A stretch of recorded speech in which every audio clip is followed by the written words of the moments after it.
High বন্ধুরা, তো তোমরা সবাই কেমন আছো? আশা করি তোমরা সবাই অনেক ভালো আছো, আর আমিও কিন্তু অনেক ভালো আছি। আর আজকে কিন্তু নিয়ে চলে এসেছি এমন একটা ভিডিও, যে ভিডিওটা আমরা যদি মন দিয়ে সকলে দেখি তাহলে আমাদেরই অনেক উপকার হবে। তো চলো সবার প্রথমে তোমাদেরকে জানিয়ে দিই যে আজকে যে টাইটেলটা সেটা কি। তো বলছে, কথাগুলো মন দিয়ে শুনলে হেদায়েত চলে আসবে। কথাগুলো যদি আমি মন দিয়ে শুনি, তুমি সকলে যদি মন দিয়ে শোনা যায় তবে নাকি হেদায়েত চলে আসবে। তো অবশ্যই সেটা আমরা জানবো। আর তোমরা যারা আমাদের চ্যানেলে ফার্স্ট টাইম ভিজিট করছো, প্লিজ গিয়ে সেটাকে সাবস্ক্রাইব করে দিও, আর পাশে থাকা বেল আইকনটি অল করে দিও নিত্য নতুন ভিডিওর আপডেট পাওয়ার জন্য। আর এই ভিডিওটা অবশ্যই আমাদেরকে খুব ভালো করে দেখতে হবে। প্রথমেই বলে দিয়েছে যে মন দিয়ে শুনতে হবে, দেখতে হবে। তো আমাদের মেইন ভিডিও কোন ব্রেক্স মার্কে চলে আসবে, ওখান থেকে তোমরা চেক আউট করে নিও। তো চলো আজকের ভিডিওটা দেখা যাক। হায় হায়, 1 মিনিট ভাইবেন। কোনো এক বেনামাজি কেউ যদি এখানে থাকো ভাই, 1 মিনিট ভাইবেন। আজকেই ভাই, ঘুমাইবার আগেই ভাইবেন। নবীজি জিজ্ঞেস করবে, উম্মত, আমি 23 বছর উম্মত। হাসরের ময়দানে নবী বলবে, আমল নামা দেখাইয়া বলবে, প্রত্যেককে সুপারিশের জন্য নবীজির কাছে চাইতে হলে আমল নামা জমা দিতে হবে। ওমা, সুপারিশের কোনো কাগজপত্র নাই, কথা কোনা, কোনো নিয়ম কানুন নাই নাকি? হ্যাঁ, কোনো ফাইল জমা দিতে হবে না। তো নবীজি তো দেখবে, নবীজির সামনে তো আপনাকে বলতে হবে, ইয়া রাসূলুল্লাহ, এই যে আনিসুর রহমান আশরাফি, এইটা আমার ফাইল, আপনি দেখেন, আমার জন্য একটু সুপারিশ করেন আল্লাহর কাছে। আল্লাহর নবী দেখবে 30 বছর সুদের ব্যবসা, 60 বছর বয়স, 60 বছর পর্যন্ত বিড়ি সিগারেট খাইয়া গেছে। 30 বছর, 60 বছর বয়স, কোনদিন গালি ছাড়া কথা বলে নাই। ছেলেটা বেনামাজি, মেয়েটা বেপর্দা, স্ত্রী বেপর্দা। মৃত্যু পর্যন্ত আমার উম্মতের ঘরে প্রতিদিন রঙিন টেলিভিশনে নাচ গান নর্তকীর ছবি চলছে। তার ছেলে মেয়ে নাতি নাতনি বসে নাচ গান নাটক সিনেমা দেখে গেছে। কোনদিন গালি ছাড়া কথা বলে না। হালাল রোজগার বলতে কিছু নাই। ফজরের নামাজ 1000 পৃষ্ঠা উল্টাইও, ফজরের নামাজ বলতে কিছু নাই। আল্লাহর কসম, আমরা উর্দু কিতাবে পড়ছি, নবীজি চোখের পানি ফেলে দিবে, নবী কাঁদবে, আল্লাহর নবী কাঁদবে, বলবে, উম্মত, আমি সেই নবী যে 23 বছর তোদের জন্য কেঁদেছিলাম। আমি সেই নবী যে পেটে ক্ষুধার কষ্টে 2টা পাথর বাঁধছিলাম।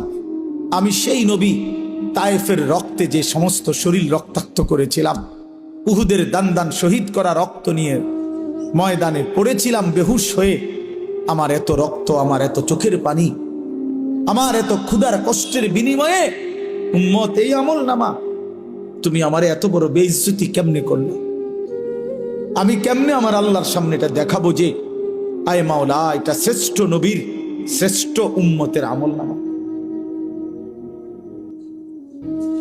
বলে, কোন বাপ যদি 8 বছর ছেলেটাকে ইউনিভার্সিটিতে পড়ায়, তো গরিব বাপ তার ছেলেটাকে মনে করেন ভিটা মাটি বসত সব বেচ্চা, নিজে না খাইয়া ছেলেটার 1 লাখ লাখ টাকা পড়ালেখার খরচ দিছে।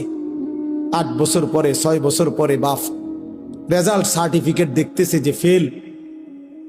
ওই বাপ কি পরিমাণ কাঁদবে? ওই বাপ কি পরিমাণ কাঁদবে? ওই বাপ বলবে না যে, বাপ, আমি তোরে মানুষ করার জন্য, তোর পড়ালেখার খরচ দেওয়ার জন্য ভিটাটা বেচা ফেলছি, মাটিটা বিক্রি করে ফেলছি, আমি জীবনে কোনো সুখের নাগাল পাই নাই। এই বছরও ভাই, এই গত হজ্জেও এক জিদ্দা থাকে এক প্রবাসী ভাই, আমি তো হজ উমরার সফরে গেলে প্রবাসীদের রুমে রুমে যাই, কইতে হুজুর আমি আজ 32 বছর সৌদি আরব জিদ্দায় পড়ে আছি। কেউ 18 বছর, কেউ 16 বছর। জীবনের এই সুখের সময়টা যারা কাটাইছে বিদেশের জমিনে, যৌবনের পুরাটা টাইম শেষ করে দিছে বাপ, বিনিময়ে সেই বাপ যখন দেখে তার ছেলেটা ফেল, তখন সে বলবে, বাপ, তুই আমার এটা কি দেখাইবি? তুই আমার এতগুলো টাকা তুই আমার এত বড় বেইজ্জতি কেমনি করলি বাপ, এটা বলবে না? তো নবী সাল্লাল্লাহু আলাইহি সাল্লামও বলবে, খোদার কসম নবীজিও বলবে, আল্লাহর কসম নবীও বলবে যে উম্মত তুমি আমার এত বড় বেইজ্জতি কেমনে করলো, আমার এতগুলো চোখের পানির এভাবে কেমনে ফিরায় দেব। এই জন্য একজনই, আমি আবারও বলছি, আমি সংখ্যায় বিশ্বাসী না, কয়জন শুনছে খোদার কসম আমার এটা কোনো ফিকির না, আমি এক ফিকিরের বিশ্বাসী যে একজনই বুঝেন, একজন প্রিয় নবী সাল্লাল্লাহু আলাইহি সাল্লাম এবং সাহাবায়ে কেরামের কলিজার মধ্যে এই ফিকির ছিল মৃত্যু পর্যন্ত যে আল্লাহ পাকের এক এক বান্দা কিভাবে জাহান্নাম থেকে বাঁচবে। এটাই ফিকির, এটাই আমাদের জিন্দেগি। বাবারা, আপনাদের কাছে অনুরোধ, নিজের ছেলে মেয়ের দ্বীনের প্রতি নজর দিয়ে যুদ্ধ করেন, কষ্ট করেন। ছেলেটা নামাজ কেন পড়বে না? মেয়েটা পর্দা কেন করবে না? স্ত্রী কেন পর্দা করবে না? আপনি এটার উপরে 1000 বার চেষ্টা করেন, আলেমে দ্বীনকে পরামর্শ নেন, কোরআন সুন্নাহর দিক নির্দেশনা কি আছে এটা আপনি জেনে নেন, আপনি ওই পদ্ধতি প্রয়োগ করেন। স্ত্রী যদি নামাজ না পড়ে আল্লাহর বিধান কি? স্ত্রী যদি পর্দা না করে আল্লাহর বিধান কি? ছেলে মেয়ে যদি সেজদা না করে, হারামের মধ্যে লিপ্ত থাকে, আল্লাহর বিধান কি? এটা জেনে আমল করার চেষ্টা করেন। এমন নয়তো আপনিও আটকাবেন, সন্তানাদিও আটকাবেন। আখিরাতের ময়দানে কমপক্ষে প্রত্যেক মানুষকে নিজের এবং নিজ পরিবারের সদস্যদের ব্যাপারে আল্লাহ পাক জিজ্ঞাসা করবেন, এটুকুর জবাব সবাই দিতে হবে। কমপক্ষে এর দূর মাফ কারণে আমি আর আমার বিবি বাচ্চা একই হিসাব আমারই দিতে হবে। তোমার বিবি বেনামাজি হলো কেন, বেপর্দা হলো কেন, তোমার ছেলে মেয়ে নামাজ পড়লো না কেন, আপনি কদ্দুর বলছেন, কি বলছেন, কদ্দুর চেষ্টা করছেন, আল্লাহর কাছে তো হিসাব আছে, ঠিক না? কথা বলে না কেন? আল্লাহর হিসাবে যদি হয় যে না, আমার বান্দা তার শেষ নিঃশ্বাস পর্যন্ত চেষ্টা করছে, তো ঠিক আছে, আল্লাহ মাফ করে দিবে। আর যদি আল্লাহ তো জানে আপনি কদ্দুর চেষ্টা করছেন না করছেন, আপনি নামাজের ফিকির করছেন যে দূর, বিদেশের ফিকির করছেন তার তো 100 গুণ বেশি। আরে তো বাদ দাও, লাগতো না, পড়লে ফরুক, না পড়লে নাই, চাই বিদেশ ফাটাই দাও।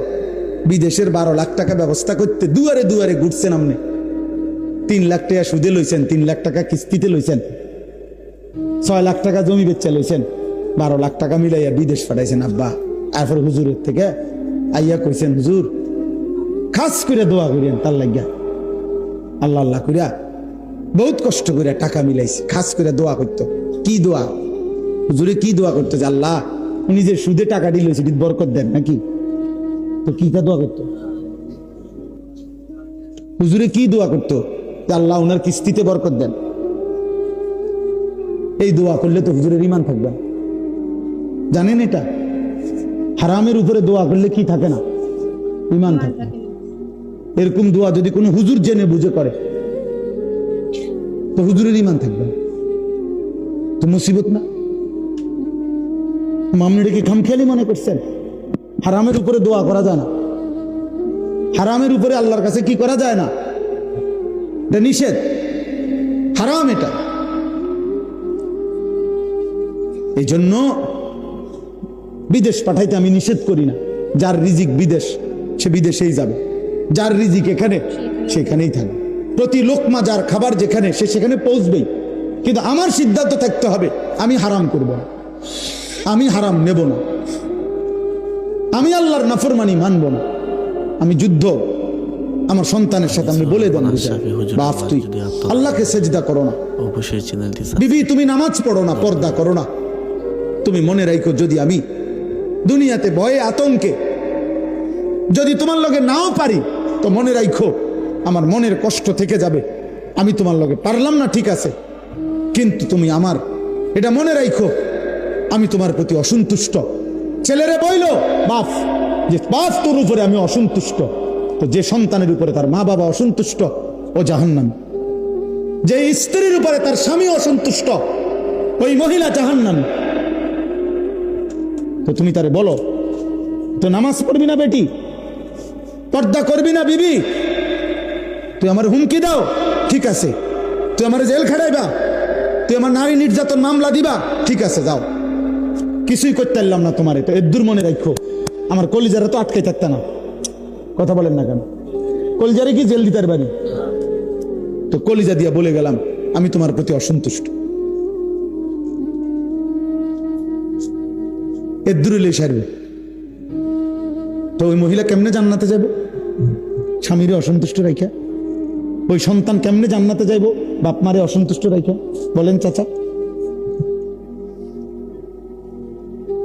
আল্লাহ আমাদেরকে হেফাজত করে। রাসূলুল্লাহ সাল্লাল্লাহু আলাইহি সাল্লাম বলেন, উম্মত তোমার স্যান্ডেলের যদি ফিতাটাও ছিঁড়ে যায়, শিরাকা না আলাইক, তোমার স্যান্ডেলের যে ফিতা এটাও যদি ছিঁড়ে যায়, নবীজি বলছেন কাউরে বইল না, সবার আগে আল্লাহকে বলো। সবার আগে কাকে ডাকো? এটা মুসিবত, ছোট্ট মুসিবত। স্যান্ডেলের ফিতা ছিঁড়ে যাওয়া এখানে মুসিবত না, শুধু ওই মক্কা মদিনা, বিশেষ করে মক্কা শরীফ যদি কোনান দিয়ে ছিঁড়ে যায়, আমার জীবনে একবার ছিঁড়ছে। হ্যাঁ, কষ্ট কারে কয়? শুধু এক জোড়া জুতা কেনার জন্য হারাম শরীফের সীমানাটার থেকে দোকানটা পর্যন্ত গেছি, আমার পাওটা মনে হয় যেন পারতালটা জ্বলে গেছে। এক জোড়া জুতার জন্য দৌড় দিছি, দৌড়াইয়া গেছি, কোনো আইটটা না, এত গরম এটা নিচে। কথা বুঝছেন না? তখন বুঝা গেছে স্যান্ডেলের ফিতা ছিঁড়ে দেওয়াটা কি পরিমাণ মুশকিল। মানে ফিতাইটা ছিঁড়ে গেছে, এখন হাঁটতে পারতেছি না। এখন আন্দাজে আরেকজনের জুতা কিনি গেতে আর মিটে কি যে জুতা চুরি করে নিলাম, এর কোনো সুযোগ আছে? তো খালি পায়ে দৌড়ে গেছি ওই দোকান বাহিরে, মানে সীমানা পার হইয়া তো দোকানে যাইতে হবে, কোনো একটা দোকান থেকে না এক জোড়া জুতা কিনা, এক জোড়া স্যান্ডেল কিন। তখন দেখছি মানে পাউটা যেন পুইরা গেছে শুধু। এই জন্য আল্লাহ নবী সাল্লাল্লাহু আলাইহি সাল্লাম বলেন, তোমার যদি স্যান্ডেলের ফিতাটাও ছিঁড়ে যায়, সবার আগে ডাকবে কাকে? আল্লাহকে ডাকবে, আল্লাহকে। আম্মান ইউজিবুল মুদতাররা ইযা দাআহু ওয়া ইয়াকশিফুস সুআ। আল্লাহ তাআলা বলেন, হায় বান্দা, তুমি যখন অসহায় হয়ে পড়ো, আমাকে ছাড়া তুমি আর কাকে ডাকো? আমাকে ছাড়া ডাকবে কাকে? কে তোমার ডাকে সাড়া দিবে? তোমার রোগ, তোমার অসুস্থতা, তোমার পেরেশানি, তোমার অভাব, তোমার দুঃখ, তোমার দুর্দশা, বলো বান্দা, আমি ছাড়া এই অভাব দুর্গতির মুহূর্তে কে তোমার ডাকে সাড়া দিবে? বলে আসলে কেউ আছে? ওয়ায়াকশিফুস সুআ, তোমার সমস্ত মুসিবত, মন্দ অবস্থা, দুরবস্থা দূর করার ক্ষেত্রে আল্লাহ বলে, বান্দা আমি ছাড়া আছে কি? আমি ছাড়া আছে। কোরআনে এই কথাটা আল্লাহ তাআলা, আমার এই আয়াতটার তর্জমা বললে আমার কথা শেষ। আমি শুধু এই কথাটার তর্জমা বোঝানোর জন্যই বলতেছি এই কথাগুলো। মানে আল্লাহ তাআলা পুরা কোরআনুল কারীমে আমাদেরকে বুঝাইছেন, বান্দা আমারে ছাইরো না, আমারে ছাইরো না বান্দা। আমারে বাদ দিয়ে যদি অন্য কোনো দিকে কেউ একটু ভরসা করে, নজর দেয়, আমার হুকুম আমারে বাদ দিছে, আমার কথা মনে নাই, খোদার কসম আল্লাহ বলে, বান্দা আমার বেশি কষ্ট লাগে। আমি যে সব প্রয়োজন পূরণ করি, করতেছি, বান্দা তুমি কেন অন্যের কাছে যাচ্ছ? কেন যাচ্ছ? কালকে জুমার নামাজের পরে, ভাই নজরুল শুনো, কালকে জুমার নামাজের পরে আমার ঢাকার মসজিদে দুই ছেলে আসছে, ওরা লেপ তোষক বেচে, বুঝছো নি, লেপ তোষকের দোকানদার। এ আমার বয়ান শুনছে, ফজরের নামাজের ব্যাপারে আমার একটা বয়ান আছে, সন্দ্বীপের একটা ঘটনা, যে সন্দ্বীপ চট্টগ্রাম, ওখানে 4টা ছেলে কলেজের, ওরা একবার সিদ্ধান্ত নিছিল 2023 সালে যে তারা তাদের বন্ধুদেরকে ফজরের নামাজের জন্য উঠাবে, ফজর ক্যাম্পেইন। পরে 1 বছর মেহনত করে তারা প্রায় 4000-এর মতো পুরা উপজেলার এই কিশোর যুবক, যারা তখন নিয়মিত ফজরের নামাজ পড়ে, ফজর ক্যাম্পেইন করে তার। তো এই ছেলে বলতেছে, হুজুর আমি আপনার এই ওয়াজটা শুই না, আমার এলাকায় আমি উদ্যোগ নিছি, আজকে মাসখানিক এই লেফ তুষুক বেশিন না ফোলা, আমি উদ্যোগ নিয়ে আমরা 2 বন্ধু 2-3 জনে মিলে এখন আলহামদুলিল্লাহ এই 1-1.5 মাসের ভিতরে 160 জন লিস্টি করা দেখাইছে, লিস্টি আমরা প্রত্যেক দিনে 160 জন ফজরের নামাজ জামাতে পড়ো। আমরা চেষ্টা করতেছি প্রতিদিন। তো তারা, আমার গাড়ি তো আছে কাগজটা, তারা এমন সুন্দর করে বিভিন্ন বাণী লিখে লিখে ছেলেদের কাছে দাওয়াত দেয়। তো দিয়া নিচে লেখছে তাগো একটা, এই কাফেলাটার নাম কি? কাফেলার নাম হইল বেনামাজিকে খুঁজে বেড়াই, নামাজিকে বন্ধু বানাই। এরকম শুনছে জীবনে আর কথা? এমন সুন্দর কথা এই ফুলার মাথার থেকে যে এমন সুন্দর বুদ্ধি আইবা, আপনি বুঝছেন কোনো, ভাবছেন কোনোদিন? কি সুন্দর কথা না? আমিও তো জীবনে এমন সুন্দর কথা ভাবি নাই। বেনামাজিকে বন্ধু খুঁজে বেড়াই, মানে তারা তালাশ করি আর কি, যে করে করে তারা ডাকি আমরা, আর নামাজিকে বন্ধু বানাই। হ্যাঁ, ফিকির চেষ্টা করলে সম্ভব। একটু একটু কাজ যদি সবাই করে যার যার জায়গা থেকে।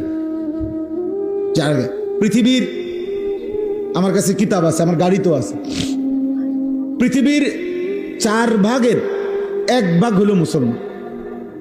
সারা পৃথিবীর জনগোষ্ঠীর 4 ভাগের কি 1 ভাগ হলো কি মুসলমান। 1/4, 4 ভাগের 1 ভাগ। তাইলে যদি একজন মুসলমান, কথার কথা একটা হিসাব ওইখানে লিখছে আরবি কিতাব, যদি একজন মুসলমান সারা জীবনে সে যদি মাত্র 4 জন মানুষের দায়িত্ব নেয়, যে আমি 4 জন মানুষকে কালেমার দাওয়াত দেব, চেষ্টা করবো, তার পিছনে টার্গেট করে, তাহলে পৃথিবীর সমস্ত জনগোষ্ঠীর কাছে কালেমার দাওয়াত পৌঁছে যাবে। কালেমার দাওয়াত পৌঁছে যাবে। তাহলে তোমরা ছেলেরা বলো ভাই, মুসলমানের ঘরে জন্ম নিয়ে তোমাদের রাত্র দিন কিভাবে কাটে? বলো, একটা ছেলে বলো, এই কি জীবন? নারী, ছবি, মোবাইল আর মন মতো চলা। কে তোমার বাবা, কে তোমার মা, কে তোমার আল্লাহ, কে তোমার নবী, কে তোমার রসুল, কে তোমার কিতাব, কিচ্ছু চেনো না। মুসলমানের সন্তান 4টা সূরা শুদ্ধ পড়তে পারে না। মুসলমানের সন্তান ওযু নামাজের ফরজটুকু আদায় করতে জানে না। শুক্রবারে আসে আর কি, আমরা বুঝি না, মসজিদে ঢোকে বাইর হয়, তামসা আর কি এর নামাজ, পারলে না পড়তো নামাজ, পারলে না পড়তো। মানুষে খারাপ করবো, মন্দ সন্দ বলবে যে তে এমন অজাত, শুক্রবারও আইয়ে না মসজিদ, এই শর্মে আসে যায়। আর দেখছে তো মানুষ দেখছে। ধন্যবাদ। প্রথমে কিন্তু বলা হয়েছিল যে এই ভিডিওটা অনেক মন দিয়ে শুনতে হবে যাতে হেদায়েত আমাদের চলে আসে। সত্যি এখানে অনেক কথা বলতে দেখো, ছেলে মেয়ে উভয় কিন্তু যদি মানে একের পর এক বাজে কাজ করে যায় বা অন্যের ক্ষতি চায় বা অনেক অনেক কাজ আছে যেগুলো করে, তো সেরকম যদি করে তো আল্লাহ কিন্তু তাকে কখনোই হেদায়েত দান করবে না। আর উপরোক্ত একটা কথা এখানে বলা হচ্ছে যে এরকম অনেক মুসলিম আছে যে যারা মানে সেই ঘরের ছেলেমেয়েরা নামাজ পড়তে জানে না বা নামাজ কিছুই পড়ে না, কিন্তু যাতে লোকজন খারাপ না বলে তো তার জন্য শুধুমাত্র শুক্রবার করে যায় মসজিদে আর চলে আসে। দেখো কিন্তু বাদবাকি যারা আছে তারা কিন্তু বুঝতেই পারে যে এরা আদেও ভালো পারে কি পারে না। তো এটাই কিন্তু দেখো লাস্টে বলেই মানে হুজুর বারবার করে একটা বললো যে এরকম অনেক ছেলেমেয়ে আছে যারা নামাজি নয়, নামাজ পড়ে না, কিন্তু শুধুমাত্র যাতে লোক তাদেরকে বাজে কথা না বলতে পারে, তো তার জন্যই কিন্তু তারা শুক্রবার করে নামাজ পড়তে যায়, কিন্তু আদেও সেটা ভালোভাবে করে না, যায় আর আসে, মানে আয়ারাম আর গায়ারাম এরকম একটা বিষয়। আর তারপরে দেখো হুজুর কিন্তু আরও অনেক কথা বললো, যেই কথার মধ্যে কিন্তু এই কথাটা মানে সত্যিই ভালো লেগেছে যে আমরা এখানে দাঁড়িয়ে যাই করি না কেন সেগুলো কিন্তু আল্লাহ ঠিক দেখতে পাচ্ছে, কারণ আল্লাহর কাছে আমাদের কোনো কিছু লুকানো নেই। মানে আমরা যদিও বা চাই লুকাতে, কিন্তু আল্লাহর নিজে সমস্ত কিছু নিজের থেকেই কিন্তু দেখছে। তো সুতরাং নিজেকে অনেক কিছু মনে করা বা নিজের থেকে কিছু করাটা মানে ভালো নয়, উচিত নয়। তো তোমাদের ভিডিওটা কেমন লাগলো সেটা অবশ্যই আমাদেরকে জানিও, আর নেক্সট ভিডিওর জন্য কমেন্ট সেকশনে কমেন্ট করতে থাকো, আমরা সেই ভিডিও নিয়ে চলে আসবো। তো চলো আজকের মতো এখানেই, বাই বাই।